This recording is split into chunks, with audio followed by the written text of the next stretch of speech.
Several studies have shown that 40% of teenagers are in an abusive dating relationship. The problem may in fact be much bigger. We wanted to find out what young people in Leicester and Leicestershire think about this matter.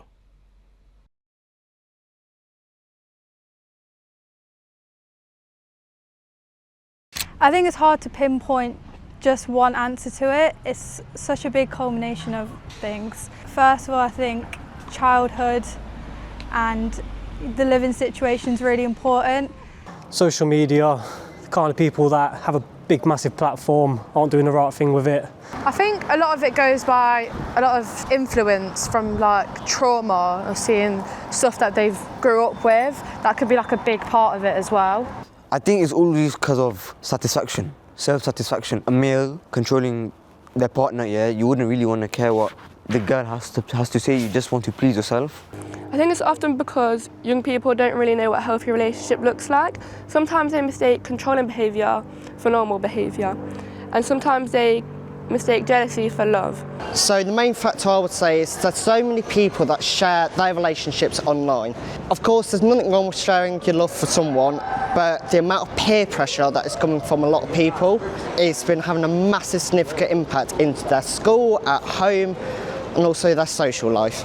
I think it's because they don't really know much about it, because they haven't been taught it in schools or by their parents, and they just don't really understand why or what can cause these kind of things.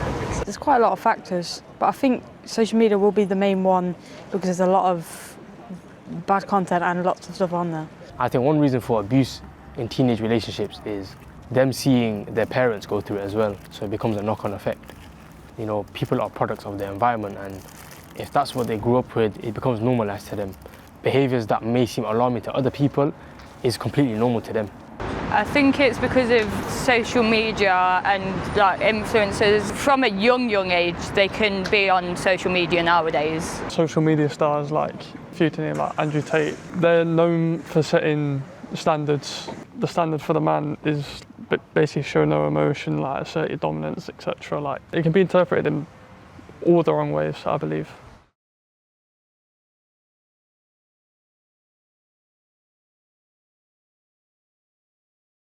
A lot of people can recognise it with their friends. They can look at their friends and be like, oh yeah, they're in a toxic relationship, your boyfriend does this, your boyfriend does that.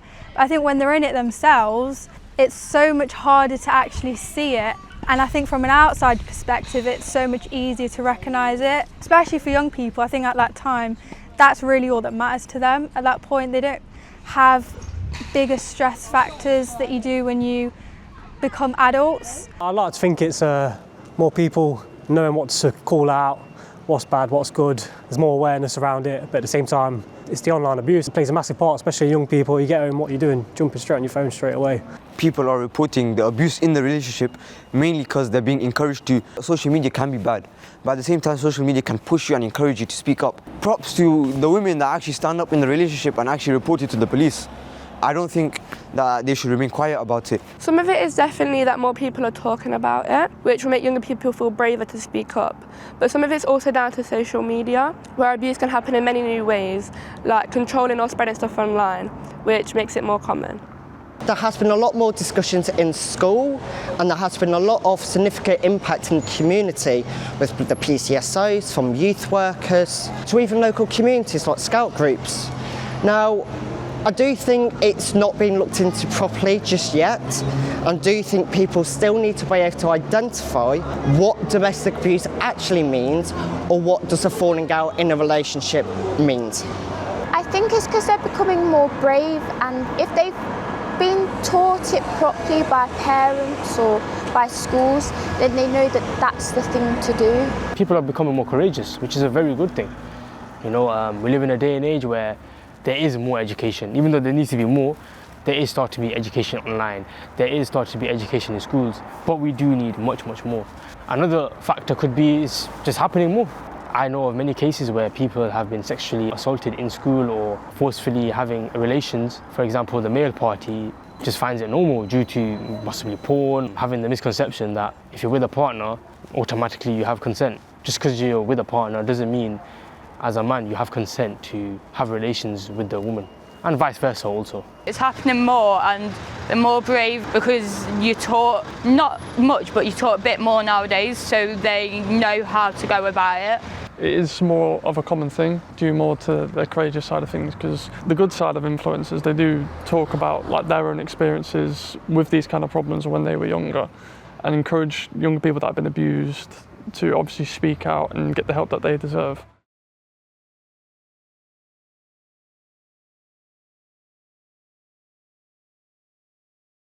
I don't think they can recognise the mental factors, the emotional factors, manipulation. Do they know what narcissism is? I don't think young people can always spot the signs of an unhealthy relationship. It sometimes starts small, and as a young person, you're not warned about those little signs, and then over time it will gradually build up, and then by then a young person would feel a bit trapped in that relationship just naturally. As an adult, it's a bit different. You can think stuff through how a breakup would happen and stuff like that, whereas a young person might think the worst of stuff, breaking up with someone. I would say sometimes you can see when something's going to happen, but at the same time other people don't, like they're completely like blind to it. Sometimes get manipulated and stuff, like not knowing what's right, what's wrong. I think they can spot the unhealthy signs of an abusive relationship, but I think they can be in denial as well. Like I know people personally have been in these types of situations, have been abused. They try to deny that it's abusive and that they don't love them, and too many times, you see, I love him so much and all this, I've been in a relationship with him for like 4 or 5 years or whatever, and they're in denial. I think love really blinds someone, which is why they don't see that they're being abused in a relationship, even though it's very clear to other people. No, not always. Some things are obvious, like violence, but other things like jealousy or trying to control you don't always get recognised, especially if it's your first relationship. Young people can often get manipulated easily, making them think this behaviour is normal.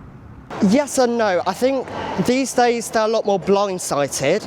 They can realise something's not working out, but they're just not putting it down as abuse. They're just thinking, oh, it's just one of them bad days. If they haven't been taught it properly, then no, they think that all relationships are like the same. But if they have been taught it properly, then obviously they will know the difference between good and bad relationships. Majority of young people don't, I believe, but there is a rise in young people becoming more woke and more open-minded and wiser, and that needs to grow, that needs to happen even more.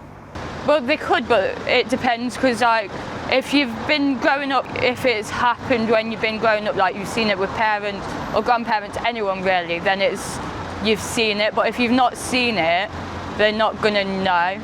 It really does depend, because the signs can be interpreted in different ways, like whether it's psychological or physical. Like physical, I'm sure they'll be able to tell like straight away, like you're getting hit, you're getting pulled, whatever else. So like, psychological things can be many, like manipulation, gaslighting, like all these things that are going to make them feel less of a victim and make them feel like they're victimising the person that's actually abusing them.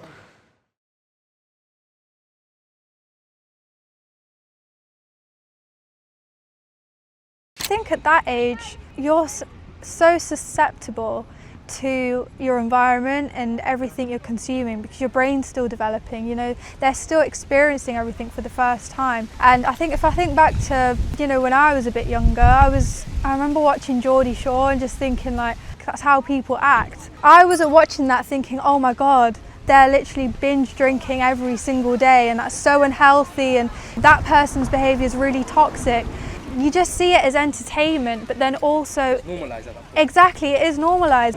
I don't think many young people will be able to spot the difference between healthy and negative online content. I think it's the content itself being promoted in an entertaining way, not normalising this sort of content, and your algorithm has a big part to play in it. I think once you like one video, I think a lot of those string sort of same narrative type videos will be getting pushed towards you.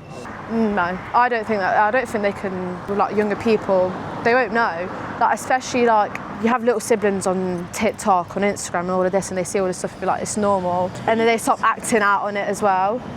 So they start putting it into their daily life and like say this is fine. Sometimes, but not always. A lot of harmful content can be made to be seen funny or normal, so it's easy to miss. And if loads of people are watching it, then they just go along and not second guess it. At the moment, I would say no. It's like the news. There's so much fake news around at the moment regarding politics, the world. It's not being looked at correctly. Even in terms of what do you have to dress in, what type of certain style you need to be in. That has been a massive impact on people. I don't think so. They're so young and they're still learning about these kind of things that they don't know instantly what is good or bad. It's a 50-50 because I feel like most people would, because most of the time they're watching good content, and when they come across the bad content they'll be like, it's a bit different, I don't really like this. So I feel like it would be a 50-50. Young people, their brain is still growing, so that's why they're known as impressionable people. If we really respect and love someone, which is happening online now, anything they say is the Bible, is word. Majority of young people don't know how to differentiate right from wrong and take the good from someone and leave the bad. For example, Andrew Tate, his message on discipline and working hard, I'll sign up for that, but everything else, leave it at the door. And that's the majority of people's content. There's always good and bad in everything. Take the good, leave the bad. No, not nowadays, because they just think anything's normal nowadays, really. You see it more and more nowadays with young people trying to, like you said, hide it as a joke when it's not.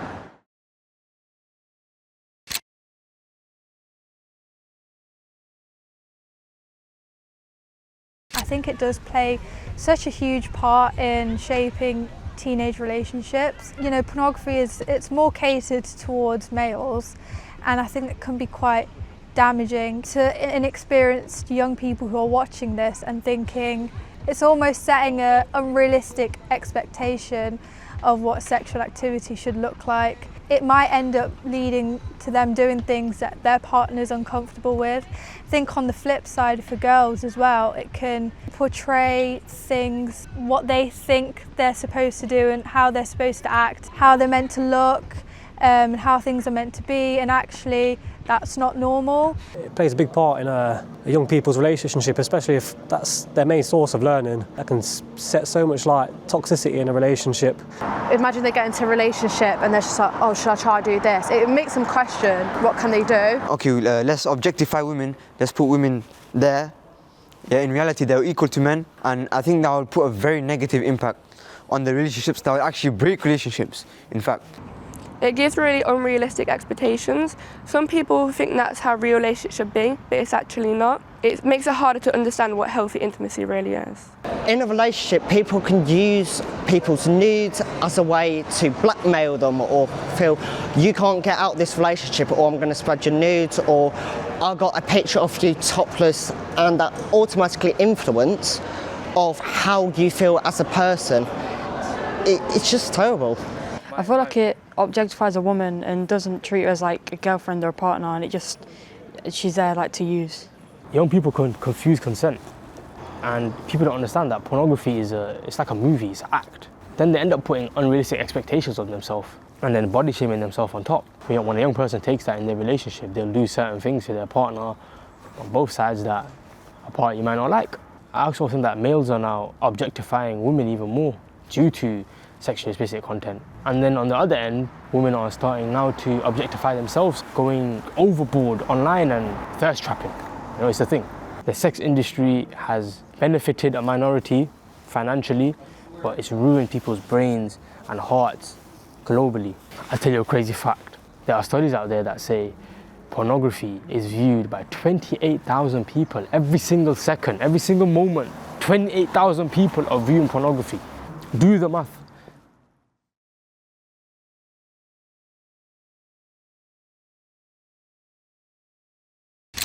I definitely think there needs to be stricter regulations in place. Even with things like pornography, platforms like Twitter, I think Twitter's the worst for it. There's nothing being done about it. It's so easily accessible. I think youth work has a big part to play in it. I think schools have a big part to play in it. I think just having online guidance and knowing what's harmful online and what's not. There's a problem with parents and social media because there's a big disconnection between parents and social media. They didn't really grow up with the social media, and I think it's easy to not turn a blind eye, but they don't realise the dangers. It's just a phone, stuff popping up on your phone. It's to them, a lot of parents can just ignore it. Whereas kids, it's their life, social media. Like maybe hosting events around in the community where, is very damaged, especially in schools. I encourage this in schools. I don't think this is spoken enough about in schools. I think schools need to speak up on it a bit more. Having more positive role models online would help, and also being reminded to take a break, because it can get overwhelming if you're always scrolling. I think youth workers and people who are passionate on changing the world and putting positive messages out there need to get online. We need to get online and spread positive messages. We need to combat the negativity that's out there. It's gone on for too long.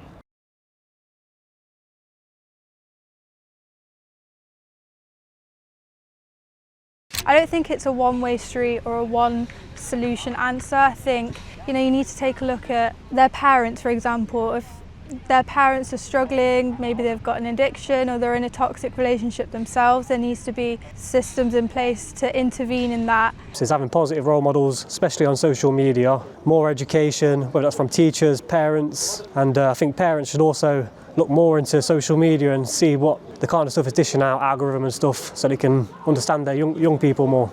Bringing more awareness into it, because I think it's kind of something that gets brought to the side. Youth clubs will help as well. Speaking to your teachers, peers, even if it's someone like a trusted adult, that would help. Another possible solution, getting help or getting advice or opinions or thoughts from externally, so from a trusted source. Could be a teacher, a youth worker, imam, a priest, preferably someone older than someone that has experience in this as well. Honestly, just schools talking about it more. If people learn early what respect and boundaries are, they're less likely to accept or do harmful things. I think more education providers should be looking at it, so mainstream education, alternative provisions, the definition of domestic abuse, so you can look at the financial abuse, sexual abuse, the emotional, the passive and active abuse. Not many people can tell the difference what type of abuse they're going through. Could it be through county lines? Could it be CSE, CCE? I think it just needs to be a little bit more looked into in terms of the education side and actually getting that young person to learn it. And if they are, what support is there out there? I think it would probably be a good idea that there's more help out there, more like workshops, police going into schools and educating little children about abuse and things to look out for. We need to get people with lived experiences to come to schools, to come to youth clubs, to come to events and speak to the young people about their lived experience so other people can learn from them, both parties, so the woman can feel empowered and courageous to speak out, and obviously the men could also feel empowered to speak out if they're being abused, and on the other end the perpetrators could feel guilty and see what are the harms and what comes from being an abuser in a relationship. That young person could have been on the path to become one. No one wakes up randomly and says, I want to start abusing girls. It's a pattern and it's a journey that happens. That lived experienced person coming and talking to the young people, that could break that pattern. Potentially like youth clubs, anywhere that young people go to, it can be taught so they can then know what's going on, of the signs and stuff. Families talking about their stories with their partner could obviously shine a little bit light onto their relationship, like they could take for reference or use it in a way to benefit their relationship in a healthier manner rather than a negative. A huge thank you to all of the young people of Leicester and Leicestershire who, through their participation, input and dedication to raising awareness of teenage relationship abuse, have made this film possible.